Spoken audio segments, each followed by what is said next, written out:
अनंत चतुर्दशी व्रत कथा। शास्त्रों के अनुसार प्राचीन काल में सुमंत नाम का एक नेक और तपस्वी ब्राह्मण हुआ करता था।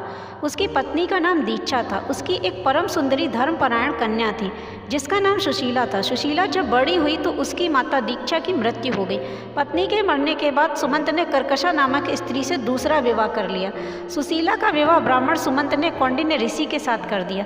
विदाई में कुछ देने की बात पर कर्कशा ने दामाद को कुछ ईंट और पत्थरों के टुकड़े बांध कर दे दिए।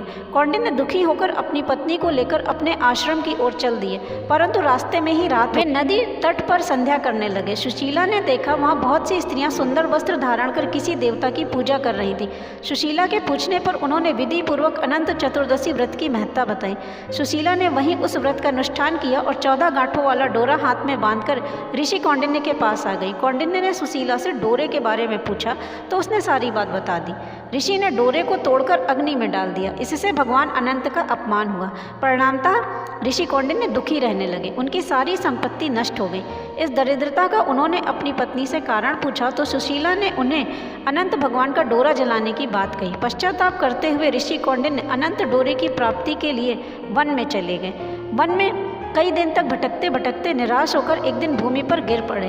तब अनंत भगवान प्रकट होकर बोले, हे कौंडिन्य, तुमने मेरा तिरस्कार किया था, उसी से तुम्हें इतना कष्ट भोगना पड़ा। तुम दुखी हुए, अब तुमने पश्चाताप किया है, मैं तुमसे प्रसन्न हूँ। अब तुम घर जाकर विधि पूर्वक अनंत चतुर्दशी का व्रत एवं पूजा करो। 14 वर्ष तक लगातार यह व्रत करने से तुम्हारा दुख दूर हो जाएगा, तुम धन्य धान्य से संपन्न हो जाओगे। कौंडिन्य ने वैसा ही किया और उन्हें सारे दुखों से मुक्ति मिल गई। श्री कृष्ण भगवान की आज्ञा से युधिष्ठिर ने भी अनंत भगवान का व्रत किया, जिसके प्रभाव से पांडव महाभारत के युद्ध में विजयी हुए तथा चिरकाल तक राज्य करते रहे। तो बोलो अनंत भगवान की जय।